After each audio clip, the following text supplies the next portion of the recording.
Okay my people, Shabanch Comedy kama kawa hapa, na leo nimekaa na siri ya kuwachanua. Leo nataka nichanue passengers. So guys, iko hivi. From Kakamega town to Kisumu town is 250 shillings. So what I want you to do is this. Nataka nikuchanue uko unatumia only 100 shillings kutoka Kisumu hadi Tao Kakamega, ama kutoka Kakamega hadi Kisumu. Mostly watu wenye wanapenda kutravel usiku. So we kitu utafanya, enda tu hapo kwa gari, tafuta konda, mwambie aje. Enda tu kama umenyenyekea, kama mtu mwenye umehurumisha, mtu mwenye azin unaweza kufa time yoyote kutoka hiyo time. Alafu mwambie aje. Mwambie hivi. Sasa tuseme hiyo time uko Kisumu, unataka kuja Tao Kakamega. So mwambie hivi konda, mwambie tu konda bana, niko hapa na 100 shillings. Unaona?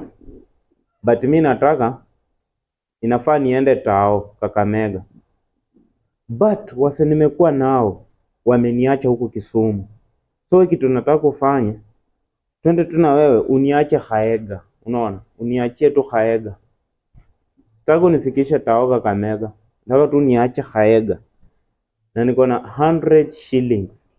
Niko na only 100 shillings kwa mfuko mbele na nyuma. Na kuna wase tumekuja na huko Kisumu but wameniacha, unaona? Wameniacha huko Kisumu. So wewe kitu konda atakwambia aje? Mia nawe uwezi ongeza 50. Mwambie hiyo tu ndio niko nayo. Niko tu na 100, hadi umuonyeshe hiyo 100 kama uko nayo cash, muonyeshe.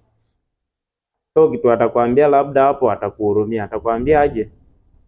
Ngoja watu waingie kwa gari wajae, wakishaja alafu utaingia usimame. Hata kwambia atakupea sambaza. Atakwambia uingie kwa gari usimame. So wewe juu unajua tu unafaa utumia 100 shillings, tabidi tu utulie. Natulia hapo. Gari inaingiza, watu wanaingia. Unaambiwa ingia. Hata ukiingia usimame. So unatoka Kisumu unafika mahali kama sema hapo Kibos. Anakuambia unaona sasa watu washaanza kushuka. Wale wa kushuka kwa njia. Unapata seat. Mkifika Kaega, believe me or not, hiyo ni usiku. Konda hawezi kuacha Kaega. Atakwambia acha nikuweke Tao. Utakuwa umetumia 100 shillings kutoka Kisumu hadi Kakamega. Enda ujaribu hiyo. Ikiwako niambie.